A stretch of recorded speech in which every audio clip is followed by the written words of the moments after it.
All right, big changes are coming for your 401k. The Wall Street Journal says older workers can now supersize, like the McDonald's meal back in the day. Anybody have a supersize McDonald's meal back in the day? We can supersize our 401k savings. That's what we're going to talk about today. We're going to talk about big changes coming to your 401ks. We're also going to look at IRA contribution changes. We're going to look at really how you can prepare yourself for retirement, not necessarily to get into retirement in the sense of I'm going to retire next year, but how you can grow your retirement savings. So let's look at this article.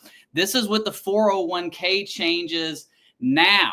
All right, first off, hey guys, I'm here to grow my 401k. That's what I'm here to do. We're going to talk about growing your 401k.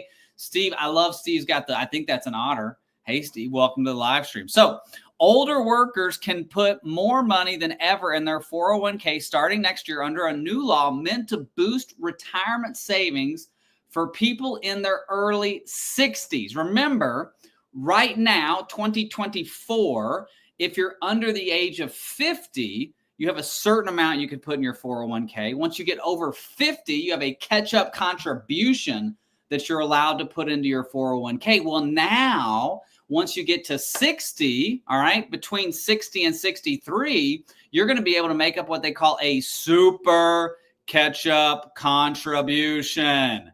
I think you have to say that with like a James Earl Jones voice, super catch-up contribution. Isn't it kind of creepy, though, that James Earl Jones' voice, even though he's deceased, can still be used with AI? All right, so let's talk about it. 401k contribution limits with catch-ups starting in 2025. So this is starting next year.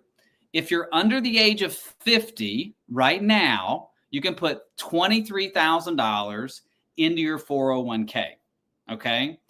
Between ages of 50 and 59, it's $30,500 plus it's $30,500. So that's an extra $7,500 as a catch-up contribution.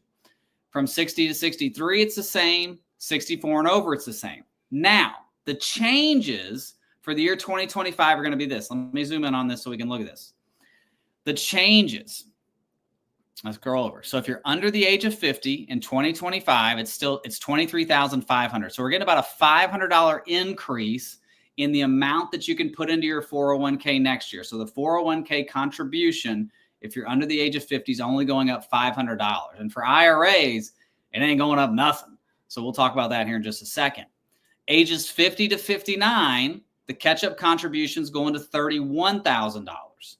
Okay, so that's an extra $500, right? You were putting in $30,500 with catch-up. Now it's going up to $31,000, extra $500. Now, the big change. This is the big change for 401k starting next year. From age 60 to 63, you're able to put in an extra $4,250 into your 401k. This applies to 403bs, any type of retirement plan. Now, not IRAs, not Roth IRAs. We're talking about 401ks. So this is what we're calling a super catch-up contribution. And this is only between the ages of 60 and 63. If you're 64 and over, or you're under the age of 60, you're not allowed to put in the super catch-up contribution. I feel like I need like a Jim Cramer button every time I say that to have some cool music to that. But this is really important. If you're between the ages of 60 and 63, you have the ability to put in an extra $4,250 into your 401k, and that's starting next year. So listen, if you, let me get out of here so we don't look at the ads.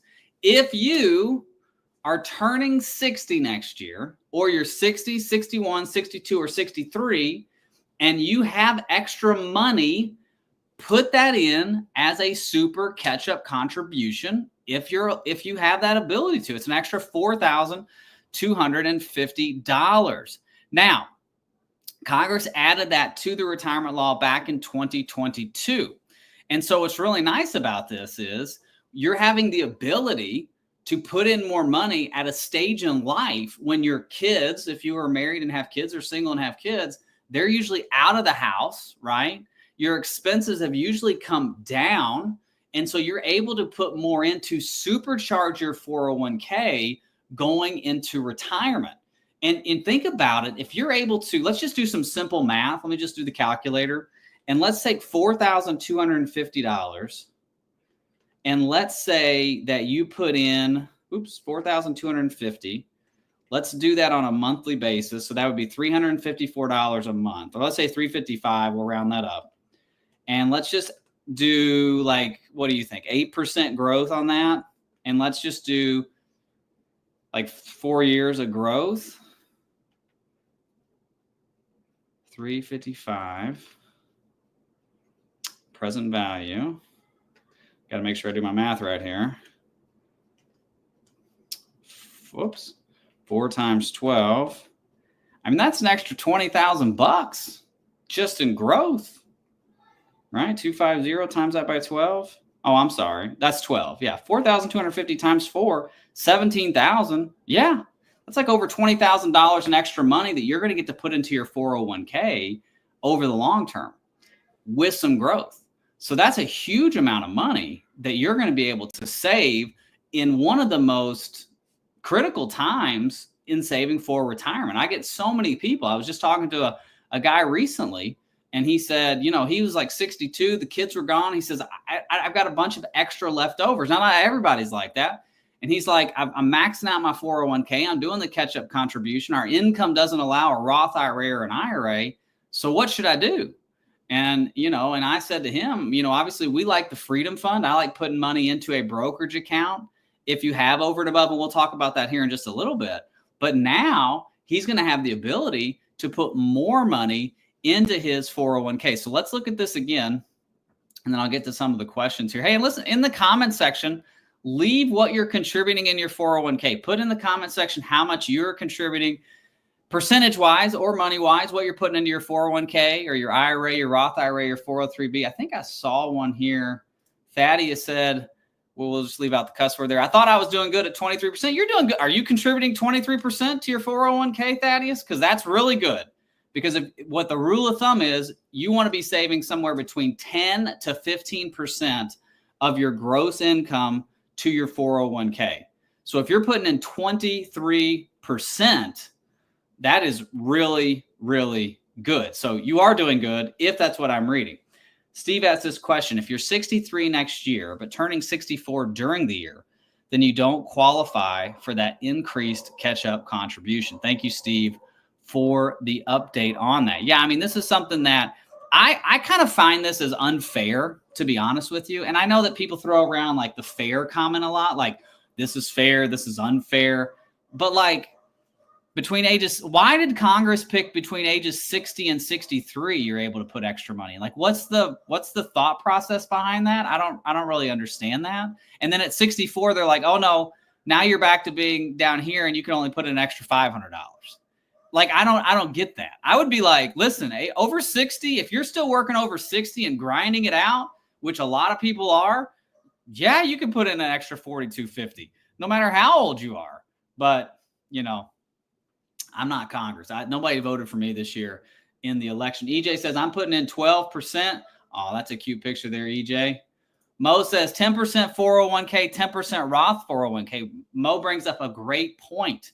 If you are younger, or if your tax bill allows it, and we've shown on this channel, go back to the last live stream and you'll see it. I think about halfway to 3/4 of the way through, we changed contributions for this person. We were looking at a retirement plan. We changed their contribution to a Roth 401k, and it actually didn't really hurt them on taxes. So if you have the ability to put money into a Roth 401k or a Roth IRA, do it. That's going to be critical to your retirement down the road. Now, we do have a little bit of clarity on taxes moving forward right now, but we don't have clarity on taxes 10, 15, 20 years from now. So that's awesome. Thaddeus said, yes, I'm 23%. My boss is putting 3% on top of that. That's great. 26% into your 401k. Put in the comment section what you're contributing. David says 50%. David, are you doing FIRE? FIRE meaning financial independence, retire early. Most of the time, if you're trying to retire early, if you're trying to do FIRE, they tell you to put in somewhere between 40 and 60% of your income into savings. So David's putting in 50%. Are you firing, David? I'd be interested to know how old you are and what's going on there. First Shot says, I've been maxing out 401k and IRAs the last couple of years and have started investing additional money into a brokerage account, which is awesome. Do that. Put the money into broker if you have the ability. Now, again, this is more kind of a free-flowing live stream. So if you have questions, leave those in the comment section. I want to answer those for you guys. Continue to put in what you're contributing to your 401k, Roth 401k. I want to see that. But First Shot brings up a great point. Let's say you're able to max out your 401ks. Maybe you're under 50 and you're able to put in $23,500. If your income allows it, then, and if you have extra money, maybe you open up a Roth IRA.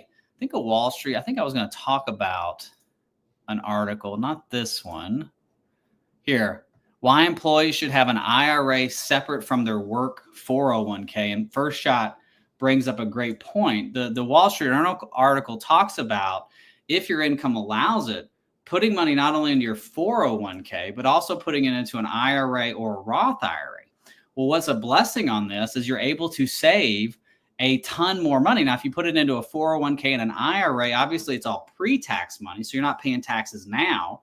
If you have the ability to a Roth 401k and a Roth IRA, then you're going to pay the taxes right now, but you're going to pay less taxes in the future because you're going to be able to pull all that money out tax-free. And so if you have that ability, this is great. What I've been telling a lot of my clients, and if you've been watching this channel for any time, you know, I'm a big proponent of building a freedom fund for your retirement. And you might be thinking, what is a freedom fund? A freedom fund is simply an account that you can put money into that gives you the freedom to retire whenever you want. So let's say your contribution, if you're under the age of 50, the contribution for 2025, the 401k contribution for 2025 is $23,500. Well, let's say you've got an extra $500-$600 at the end of each month. You have a good emergency fund. You've got money in savings. You got 6 to 12 months of an emergency fund. You don't have any debt that you're trying to pay down, maybe just your mortgage. And let's say you've got $500 to $600 left. I'm a big proponent, especially if you're wanting to retire at 50, 55, 57, under the age of 59 and a half, is putting money into a brokerage account. I call it a freedom fund. It can just be an account in your name. So let's just say it's a Drew Blackston brokerage account. You're putting money in there, you're growing that, and then that money will give you the freedom. Like if you want to retire early, you can use that money as a bridge to get to 59 and a half. Because then you don't have to worry about all the rule of 55 or 72 Ts or making sure you do reverse rollovers into your 401ks. So that's a big deal. It's really, really nice. So again, under 50, $23,500 is the contribution for next year, which has gone up $500. We've got people joining the live stream, so I want to make sure we go through the changes to the 401k. Ages 50 to 59, with the catch-up contribution, now it's $31,000 for the year 2025. Ages 60 to 63, we're going to get to put in an extra $4,250 called a super catch-up contribution. That's $34,750. And then if you're 64 and over, it goes back down to $31,000 a year. Steve says, I was putting 6% with a 6% match while I was working. Also maxed Roth IRA during that time. That's great. Listen, Steve brings up an excellent point, as he does every live stream. Steve, thank you so much for watching it like you do every live stream. If you have a job that offers a 401k, a 403b, or any type of plan that gives you a match, make sure you're putting in enough to get the match. So let's say you work for somebody who gives a 3% match and you're tight on money, right? Bills are, and I get it. Listen, I got 3 kids, 2 dogs, 1 wife, 3, 2, 1. And I live in Florida, okay? And we have another daggum hurricane that's like, it's going to impact Florida. Great. I think that would make 5 this year in our area. I live, it's expensive to live.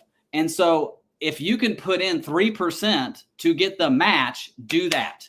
Put enough into your 401k to get the match. If you could put in more, obviously we want to put in as much as we can up to the max. And then we start talking about other avenues of where to put money.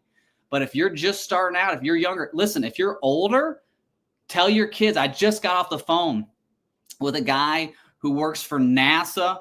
He's up in Huntsville. I love NASA. I live in Florida. Obviously, we love NASA rocket ships. I was a big Apollo, Gemini, Mercury guy growing up. Loved all the old. I mean, I didn't see any of those launches. I was a shuttle guy. So I saw all the shuttle launches. I actually got to see the last shuttle launch here in Florida until, now that Elon Musk has taken over. But he works for NASA. And he said, listen, Drew, no one in 1986 talked to me about putting money into my TSP.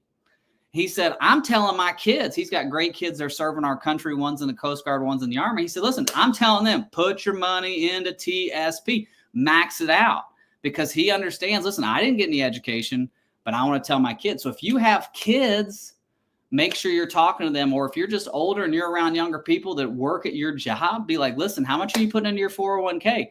Because don't count on Uncle Sam and Social Security to be there. It's going to be there in some form or fashion, but to be the majority of your income. Fast Eddie says this, 0%, I'm retired. Are you rubbing that in, Fast Eddie? My wife maxes and catch up. That's awesome. Thaddeus says, I'm retiring next year, December 31st, New Year's at 60. That's great. David, 59. So David's putting in 50% in his 401k right now, 75% in January. Are you just trying to one-up us all, David? Is that what it is? You're like, I'm going to beat all y'all. I'm putting in 75%. Thaddeus says, I'm doing the same thing, but we'll be 59. Basically investing 37% of our income. That's great. Angel Day asked the question, anybody know what EKG cost? What I tell people is this, Angel, just contact us. Go to our website. Let's see where it's at on here. Right here, I think. Is this it? Is this our website? There it is, pearlwealthgroup.com. This is on the Connect side. If you go to Connect, you can actually pick a day from our calendar that works best for you. Or you can come down here, fill out this info, and we can talk about that. What would the cost? It depends on your situation. Depends on what's going on in your world. What kind of client, what kind of services you're looking for. And again, I'm not trying to pull the wool over your head, not tell you.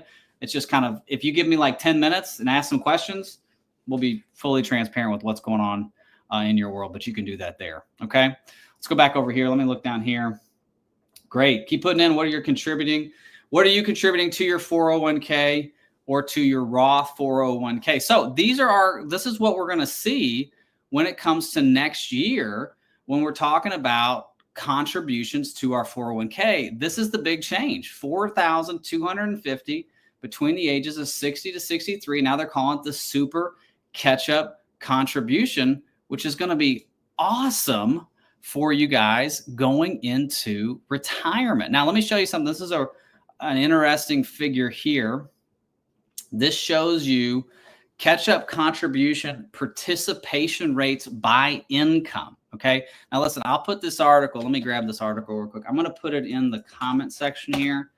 So you're welcome to go back through this if you want. Save it so you can see all the catch-up contributions there. I put that in the comment section right there. Leon says this, Leon, good picture there, man. I like that goatee. I wish I could grow a good goatee like that. My facial hair, even though I'm turning 40 next year, I still look like a child when it comes to facial hair. I don't know what the deal is. I cannot grow a good beard. Turning 55 in January. I've been putting the max plus catch up the last 2 years. Awesome job, Leon. That's great. Is it more important or better to divert that money to pay off my mortgage? Less than 80K left at 4.7. That's a great question, Leon. I mean, I think in your case, there are probably some other factors in there. I think if you can put the max plus the catch up, you're going to earn more than 4.7% if the market historically does what it's done. So I would continue to do that. Would love to see my question to you, if we were having this conversation, I'd say, okay, Leon, what age are you retiring? What amortization schedule? When does it have you paying off your mortgage? Is there a way to pay that off by the time you retire? And then what we would do is we would take that info, put that into the financial EKG, and then look at the numbers and see where it makes the most sense.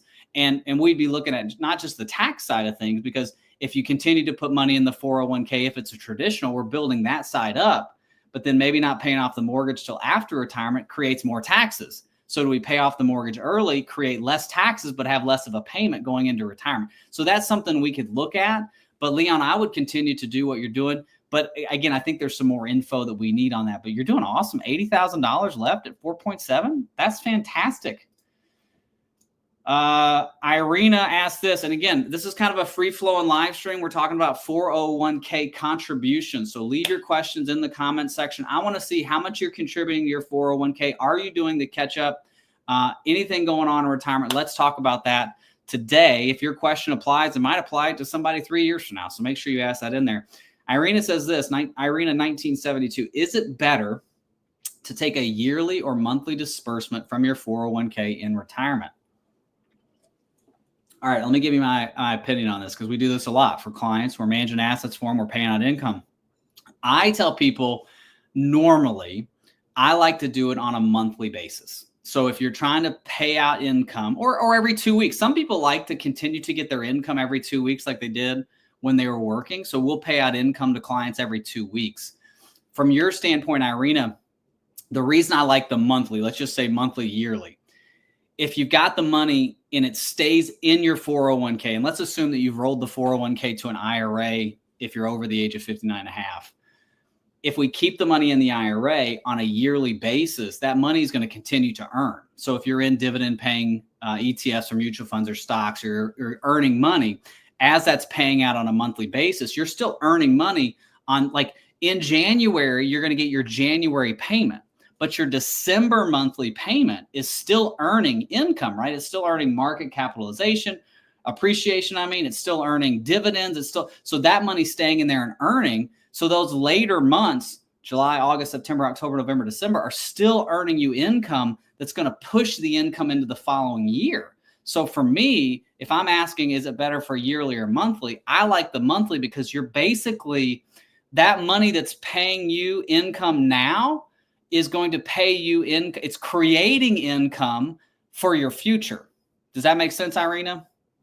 Leave that in the comments. If that helps answer your question, let me know. Thaddeus says, I was able to get my son to start his 401k early. He's been at it for 5 years. He's putting 15% at 28-year-old with a 3% match. Thaddeus, dude, high five getting your son to do that. That's fantastic, Irina. Thank you for answering my question. No problem. All right. So let's look at this. Remember, 401k contributions. Here are the changes. We just had some new people come on the stream. So under 50 next year, $23,500, only a $500 increase, 2.2% change. 50 to 59, the catch-up contributions only going up $500. That's a 1.6% change. Thank you, Congress, for nothing. 60 to 63, it's going from $30,500 to $34,750. So an extra $4,250 at 60 to 63. It's called a super catch-up contribution. It's a 14% increase. Pretty good. And 64 and over, it goes back down to that 31,000, which again is only 1.6% increase. You know, Congress tells us we need to save more for money, but then they don't give us save more for retirement, but they don't give us any way to do that. Okay. Catch-up contribution participation rates by income. So what this shows us is where your income is and are you able to do a catch-up contribution? Obviously, if we have a lower income, it's harder to do the catch-up contribution. So if we make under $75,000, only less than 1% of people are doing a catch-up contribution. And I get it. To live in America, geez, it's expensive. Eggs went down today. I think we had the CPI come out. But we've accelerated a little bit. So inflation's out there and it's expensive to live. Income 75 to 100, 4% of those individuals who make 75,000 to 100,000 are putting in 4% of those are putting in catch-up contribution. I'd be interested for those watching, if you're willing to share that, your income, and are you doing catch-up contributions? And do you feel like you're able to, some people, I've got people who make $200,000 a year and they live paycheck to paycheck. And then I've got clients who make $60,000 a year and they're doing, because they live on a budget, they're like, we got plenty of money. I'd be interested to know what your income is, if you're willing to share that, and do you do a catch-up contribution? 100,000 to 150, 17% of those individuals are doing catch-up contributions, and 150 and over, 55% of participants who make $150,000 or more are putting in catch-up contributions, which is awesome. And obviously, the more money you make, the less money you have to spend on a monthly basis, and you're able to put in more. So that is huge when it comes to your 401k. Now, let me look at some of these questions here. Steve says, what do you think of the bucket strategy, i.e. 2 to 3 years of cash, 5 years low risk, and the rest in stock while in retirement? That's a really good question, Steve. We've done some videos on retirement, bucket strategies, things like that. I say bucket strategy a lot when I talk about building out income. I look at buckets in a couple different ways. I look at buckets, tax buckets, right? If you've got pre-tax money, 401k, IRAs, SEP, Simples, 403bs, 457s, TSPs, traditional. I look at post-tax buckets, Roth IRAs, Roth 401ks. I look at middle of the ground, non-qualified buckets like brokerage accounts, banks, and things like that. So when you're talking about a bucket strategy, I call it a dynamic income plan, because it's not just about paying it out in buckets, but it's paying it out in buckets and what are the tax ramifications on that, right? So like you might have said 2 to 3 years in cash. Well, you might be thinking, okay, is that bank cash, or is that cash in my 401k? Is that cash in my Roth IRA? Because I can make the argument, if you retire, let's say you retire at 60 and you're saying, I want to keep 2 to 3 years of my first income safe in cash. I might say, well, where's your tax bracket now? Where's your tax bracket going to be when you retire? And because you're retiring at 60, we've got 15 years until you have to take a required minimum distribution. So Steve, would it make sense to that first 2-3 years of cash be 401k money? Even though it's sitting in cash, take some of that ordinary income out, start to recognize that, especially, and we're recording this in 2024, taxes are low. Taxes are probably going to stay low for the foreseeable future. And so do we start taking 401k and IRA money and taking that down first, right, as buckets 1 and 2? And then do we push those Roth IRAs, those brokerage accounts to the back so that we're recognizing that income later in retirement when we assume taxes are going to be higher? And that's more money that's tax-free, or at least more tax efficiently, right? So I think you're right. Bucket strategies, 2-3 years of cash, very low risk is that middle bucket, maybe kind of more moderate. And then at the end, kind of that higher risk, more growth. But I think in your case, I think I would look at it from a tax standpoint. Again, that's why we do the financial EKG, because we want to look at not only what buckets do we want to pull from in the sense of what's our withdrawal strategy, but is that withdrawal strategy tax efficient, right? And listen, if you want to meet with us, just go to our website. You can go to the information below, get on our calendar. Also, go to our website. I think it's right here, right? There's our website. Go to the contact page. There's a Calendly link right there. Get right on our calendar. Makes it easy for you. Okay. All right. First shot says, I'm 45, so not eligible. Steve, I hope that answered your question. If it did, just leave it in the comments. Let me know. First shot, I'm 45, so not eligible for catch-up contributions. Not yet. I know. Isn't it crazy? I mean, like, why? I realize why we have contribution limits on the 401k, because we're trying to, for higher earning individuals, people making 3, 4, 5, 600,000.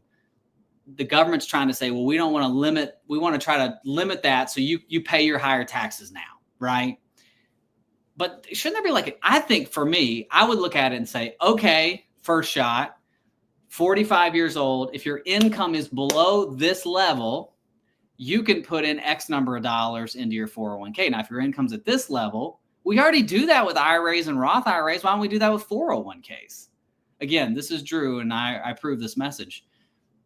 Again, we'll get off that rabbit trail. Thaddeus says, not afraid, 95 to 100 a year. Thanks, Thaddeus, for that. Speedy says, I'm a bit under 200K and do catch-up contributions. We basically have saved up to the allowable 403B limit for about 30 years, but haven't made this much income that entire time. That's good. Probably living off a budget, Speedy. Thank you for sharing that. So let's go back to this again. What are the contribution limits? Here's the big change. We got people joining the live stream. Here's the change. The big change is ages 60 to 63. We now have these super catch-up contributions starting next year, $4,250. So if your age is 60 to 63, you need to be calling your HR department or logging in online on January 1st. If they allow you to do it early, it'd be great in the sense of getting it set up.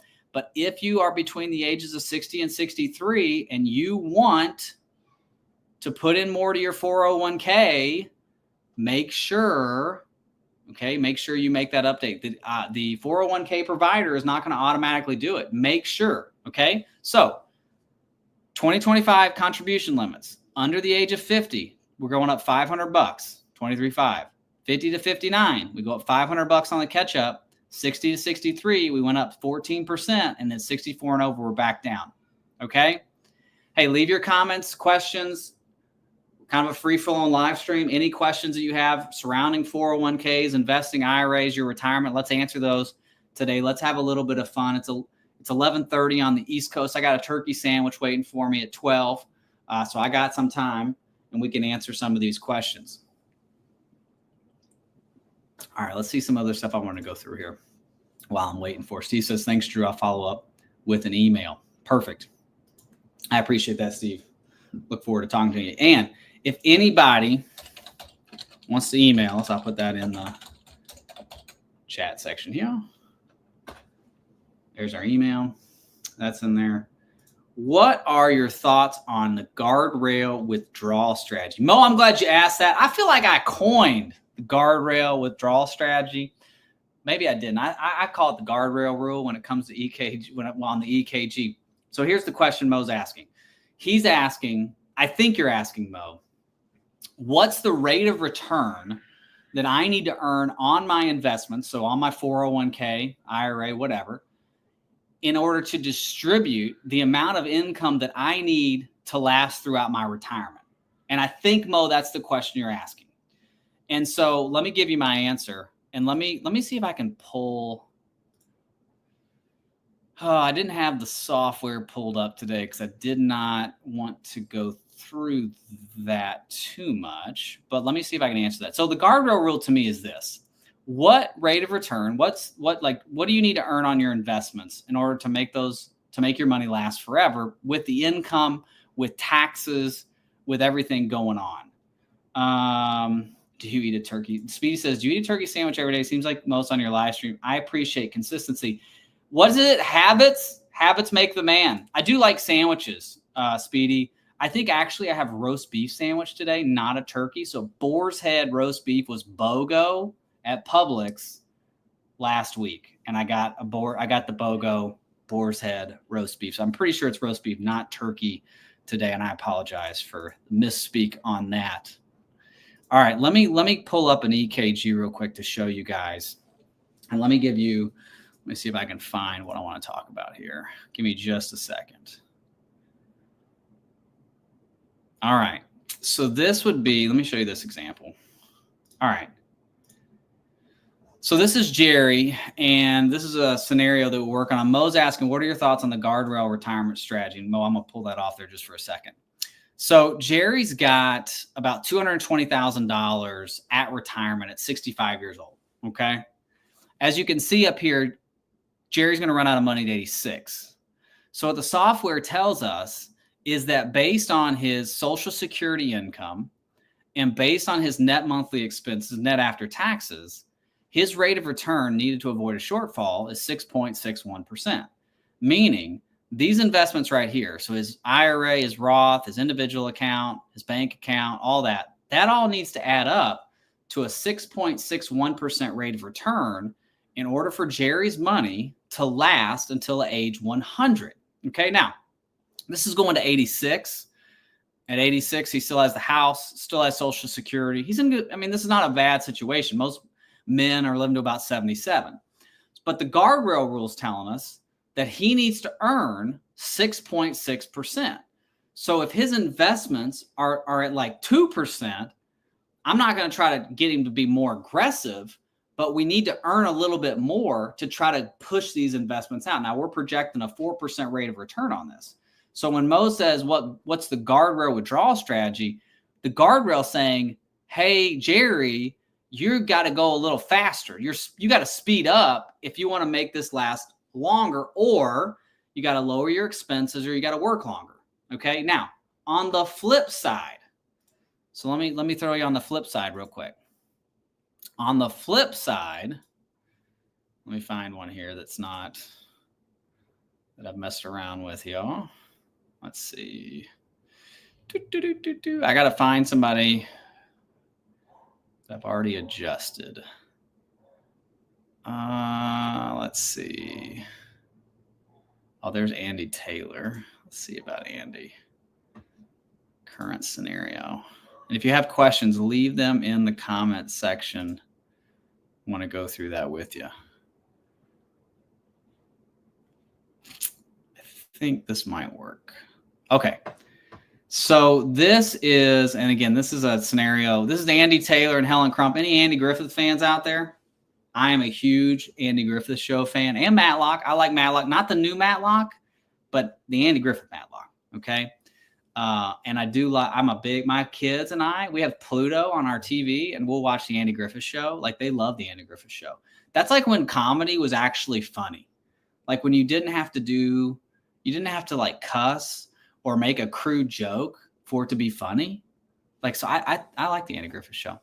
So in this scenario, and again, forget all the data, but what the software is showing us is their rate of return for Andy and Helen, we're running out at 97, which is stinking good.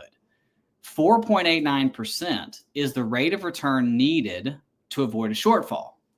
So let's say that we're looking at Andy and Helen's investments, and based on their risk analysis, when we look at their standard deviations and the betas and all the various factors when it comes to an investment analysis, that their risk, they're looking at trying to make 7, 8, 9% in their investments.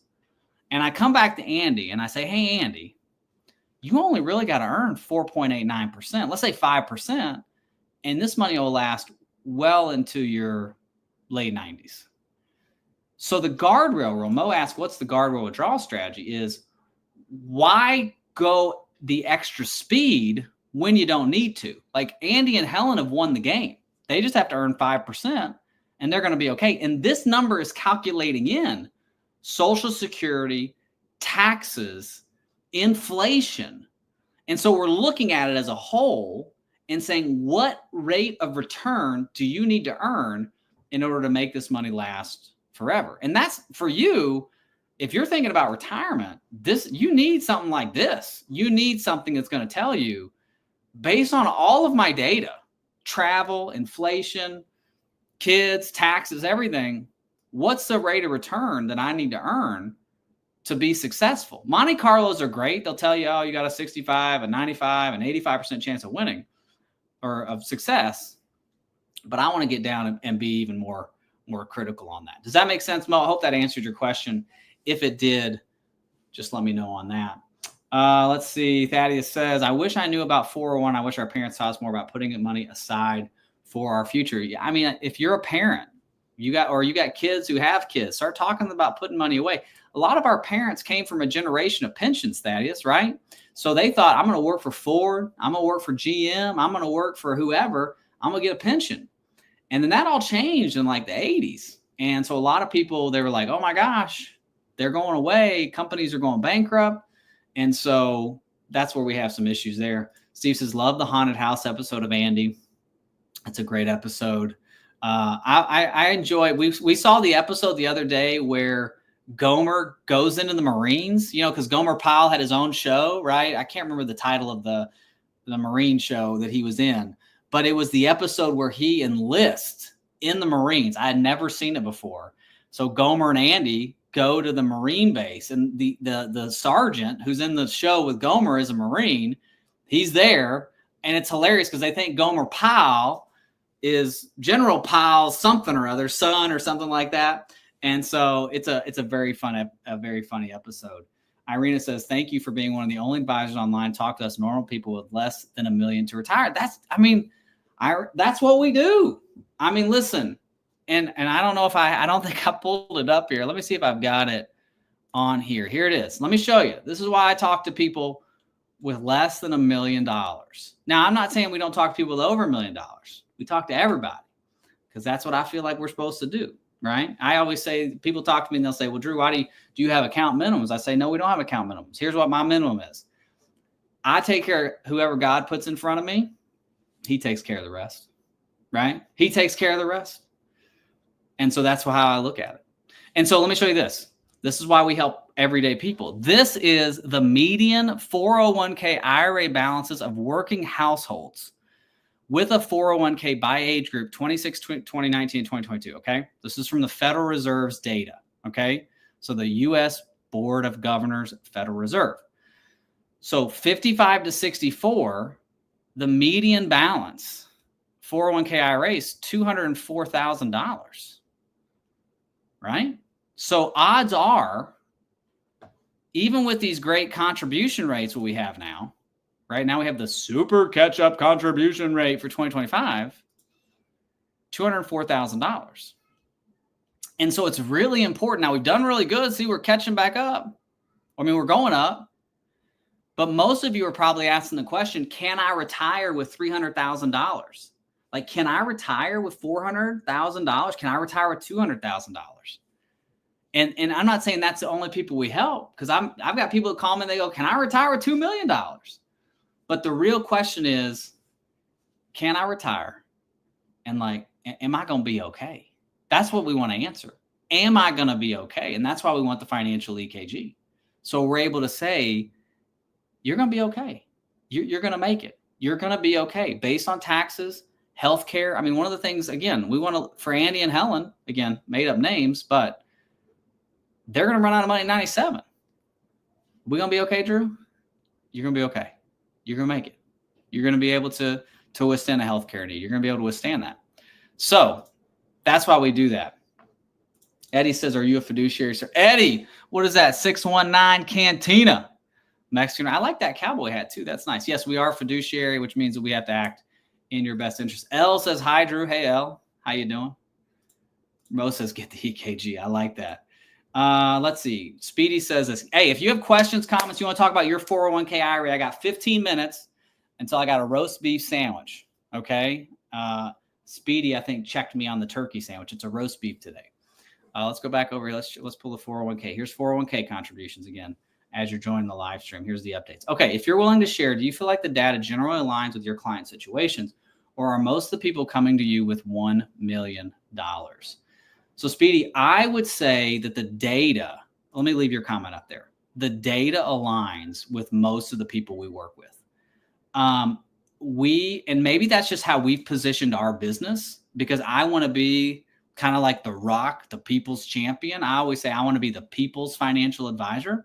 I believe that in our industry, that there is a skew towards higher net worth individuals. I mean, you can look Ken Fisher's commercial, which is kind of creepy. You know, hey, if you've got 500,000, it's all about how much money you've got, and that's who we want to manage. We don't do that because, again, I feel like that it's everyday Americans who need help, those hardworking people who need help. And so, again, that's why we do that. But I think the data does skew towards what the Federal Reserve shows.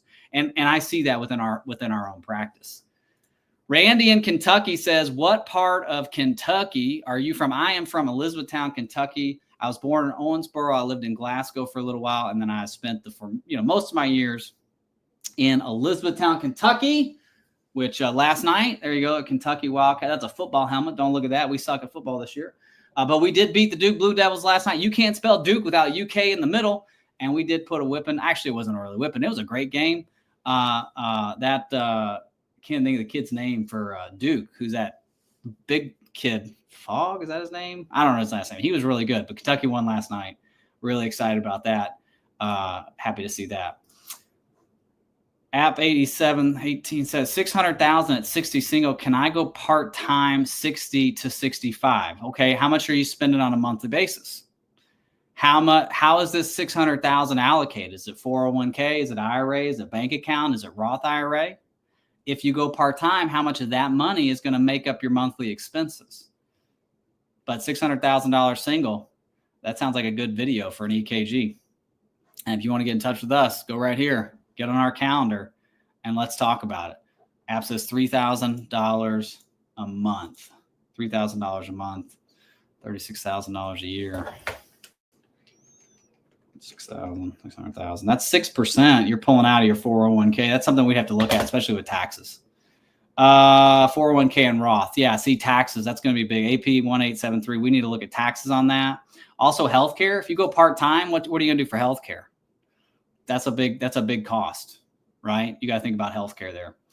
Rich says, how much is a financial EKG cost? Rich, easiest way to do it, I mean, what I tell people is just to give us, either get on our calendar. This is like a 30-minute call, I think. It might last 10 minutes, depending on what you want to do. Get on our calendar, and then we'll just get some data points from you, and then we'll get an idea of what it would cost. We have two types of services. We have a fee-based service where we only build out EKGs, where people are like, I just need a financial plan, but I don't need your ongoing services. Like, I don't need any asset management. I don't need help with my IRA.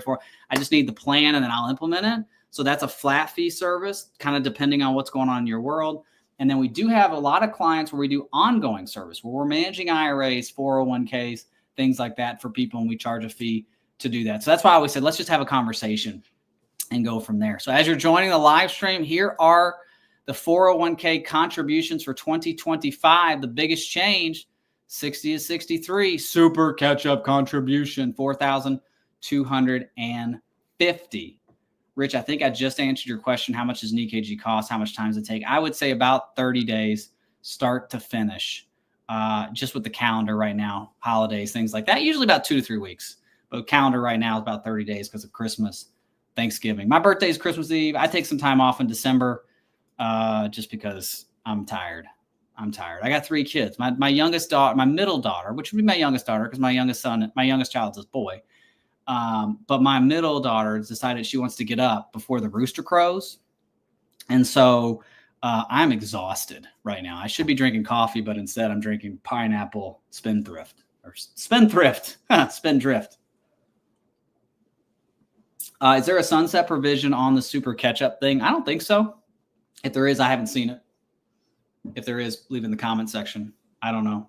I don't think so. Didn't say it in the article. Questions, comments. I got 9 minutes. Got a roast beef sandwich on the way. Leave it. I'd love to talk about your retirement, 401k IRA. Put it in anything you want to talk about. You put it in the comment section. I've been asking, what are you contributing to your 401k? Put that in the comment section. Would love to know that. Let's see what else I want to talk about today. We talked about Federal Reserve, 401k limit increases. Here's the IRS website. I'll show you this. I'll put this in the comment section for you guys. This is based from the IRS's website. So you guys can pull that up. If you don't have a subscription to the Wall Street Journal, I put the Wall Street Journal article in there recently. Maybe you don't have a subscription to that. There's the 401k. IRA limit. Here's the big thing for IRAs. They say the same at 7,000. That sucks, doesn't it? Thank you. Thanks, IRS. No changes. The limit on annual contributions to an IRA remains at 7,000. Thank you. Appreciate you. They want us to save more for retirement, but not really. Not really, right? I won't go down that rabbit trail. Not really. So listen, don't get discouraged by this. If you have more money that you want to continue to save for retirement, open up a brokerage account. Put money into a Drew Blackston individual account or a John Smith and Sharon Smith joint account. So if you have an IRA and you don't have a 401k and you want to put in more to retirement, put it into a brokerage account. No, you don't get a tax write-off, and no, it's not tax-free like a Roth IRA, but it is tax efficient. Dividend interest are taxed. Dividends are taxed at 0, 10, and 15%, qualified, non-qualified, depending on that. Dividends, interest, capital gains, capital losses. It's going to be a lot better for you down the road than a traditional 401k. So if you've got the extra money, do that. Okay. I just left this in the comment section so you guys can find this. Let's see. Thaddeus says this. I estimate I won't have 550 in my 401k. I'll be taking Social Security. That's not including my wife. I'm assuming you said I will have 550 in my 401k, and I'll be taking Social Security at 62. I have a lot of videos on taking Social Security early. Check those out. And that's not including my wife. That's great. And that, I would say, Thaddeus, That is where we run into most of our clients. That is kind of our typical, what I see data-wise. Now, we've got people that got a lot more, got people with a lot less. But I would say this is kind of where we're seeing a lot of people that $500,000 in 401k, IRA, and brokerage accounts. Understanding taking Social Security at the age that makes the most sense for you, 62, 67. But that's important. Elle says this, do you help with distributions, where to draw when retired? Yes. So in the EKG, so when we're going through an EKG, we are looking at a couple different things. We're looking at where's the best place to withdraw this money. Okay, so there's the money. There's where we're pulling out. Okay, distribution buckets. So we have a plan for where our distributions are going to come from and what are the taxes going to be on that, at what age we want to do that. But we're also looking at if we're actually working with the client on a full-time basis, then yes, we will help distribute the monthly income for you, send it to the IRS if we need to for you from a tax standpoint, all that stuff. Okay, good question now. Does this catch-up rate apply to TSP as well? What's up, Michael Wilson? That's a great picture, Mike. I like that one. I am pretty sure it does apply to TSP. I read that. Let me see something real quick here. Let me just to verify. Let me verify that for us real quick. Because I don't TSP super catch-up. Let's see if they've got that on here yet on the TSP's website. They have not updated the TSP's website yet. For that, I'm looking at the PDF. I don't see it on there yet, Mike, but I'm assuming that the answer is going to be yes on that. I would imagine that they would not, because I know it applies to 401ks, 403bs, but it is not. When I go to TSP's website, I do not see that as of. Actually, wait, I think I found it.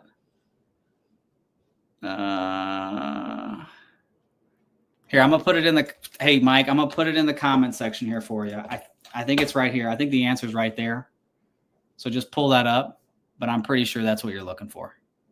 Okay, cool. All right, catch-up contribution limits, 401k. Here's the. Oops. Where are we at here? Here's what we're looking at now. All right, let's go through here. Eddie says $2,100 a month, Roth 401k. Awesome, Eddie, there. I think I got to go back to your question to see what I asked you. Eddie said, are you a fiduciary? So, okay, that was the only question yet. Okay, gotcha. Rich says, we max out Roth and contribute 15% to 401ks. You can do that. Where's that? I think there was an article here. I think I've already deleted it. I already X'd out of it. But with 401ks, if your income's below the limit, you could contribute to a 401k and to a Roth or an IRA if that makes sense. So that's something that you can do. You can also do backdoor contributions to your Roth IRA. We could talk about that. That's a little bit more of a detailed strategy. Most difficult thing about retirement investing for me is the associated tax planning. You ain't kidding, dude. You ain't kidding. That's why we do the EKG. And I tell people, listen, go to our website, get on the calendar. We will do the tax. That's why we have a whole taxes right here. We're looking at taxes. These people are in Virginia and we're trying to figure out what do we need to do tax-wise? And does it make sense to do Roth conversions, things like that? We go into the individual years because we got to look at provisional income and then we got to look at tax analysis. We got to look at all that. Taxes are key. And it's really important to understand that. Thanks for asking that first shot. All right, I got about 3 minutes. Any other questions, concerns? Let's see what other articles I got here I want to talk about. What is this? This is the limits for 401ks. I think I have IRAs in here too. Nothing's changing there. Okay, here's 401k. I put this in the comments. This article is in the comment section. Save this to your bookmark so you'll know what your contribution limits are. I thought this was really interesting. I can put this in the comment section too.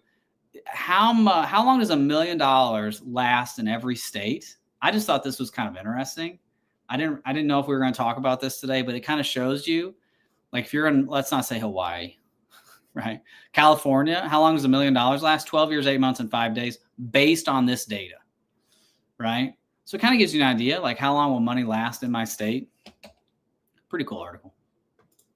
I'll put that in here for us. I think that is the only thing left. Peak graphic, we won't talk about that. Here's the IRA separate from their 401k. Does make a lot of sense to have multiple vehicles. Multiple vehicles. Let's see, Geo Pepsi says this: taxes and healthcare are really the retirement bombs. Have people working longer than they might need to if they only knew. Exactly. Your biggest cost in retirement, your three biggest costs: healthcare, housing, and taxes. We've got a little bit of clarity on taxes for at least the next 4 to 5 years, right? But we don't know beyond that. Healthcare is like 7% inflation on healthcare costs. It's ridiculous. Healthcare just taxes, healthcare, and housing. Those are your biggest costs. And that's why, again, even in the EKG, we look at things. I talk about things that we don't like to talk about, like long-term care. In this situation, these people are in Virginia.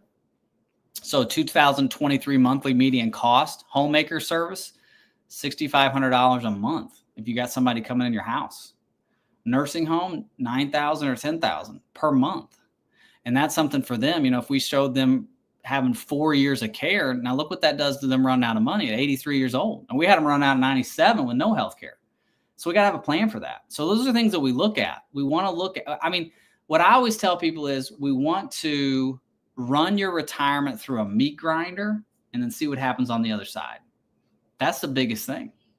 Geo Pepsi, you're exactly right. I got about 60 seconds and I'm out. Irina says this dental is crazy, not covered. Listen, you are so right. My wife's grandmother, her dental work it's ridiculous how much it costs. And I mean, I go to the dentist. It's crazy how much it costs. Now, I'm not against dentists because I know they have cost. People think, oh my gosh, the cost for dental care is so expensive. Well, they pay employees and then the insurance to make sure they don't, hurt somebody. And I mean, it's just ridiculous how much everything costs. Long-term care insurance, is it worth it? Mo, I would say not unless you're in your early 40s because it's just so expensive. How we like to look at long-term care, and I think we might have talked about this before, Mo, is having an asset segregated, saying this is kind of like somebody asked about bucket planning. I think it was Steve asked about bucket planning on this live stream. We would say this bucket of money is going to be kind of our third, 3.5, fourth bucket down the road. That's our long-term care bucket. And we put money in there. We let that money grow. If we can get, guaranteed income in there, things like that, or guaranteed growth rates on that, that would be the best. But we try to just segregate assets. Obviously, your house is a big asset that a lot of people look at for long-term care. What we don't want to see happen, and what we try to factor against, is having the kids take care of you or having somebody else take care of you. So, what is this? Larry, I don't know, Larvey man. Andy Griffith, Gomer Pyle, U.S. Marine Corps, Get Smart, Lost in Space, Monkeys, Star Trek, all great. No, you're right. The old school TV show is so much better than a lot of the news. I don't like any of the new school TV. I don't watch a lot of TV. Go Niners. I think I know who you are now. You beat the Bucks. I know. But the old TV shows are so much better than the new stuff. It's just my opinion. People are like, oh, Yellowstone's great. And I watched like 15 minutes of Yellowstone. And I was like, I don't know. To me, I was like, give me some John Wayne. Give me some Westerns. Even Jimmy Stewart. My wife and I were watching Mr. Smith Goes to Washington the other day. What a great movie. But you know what? Congress ain't changed. DC ain't changed. That movie came out in 1939. So I looked it up, which is crazy because World War II started 2 years later. Jimmy Stewart went over in a fight. Isn't that crazy I don't think any actors would sign up for the military today, but you had people like Ted Williams leaving the Red Sox to go fly planes, World War II in Korea. Jimmy Stewart going to serve our country.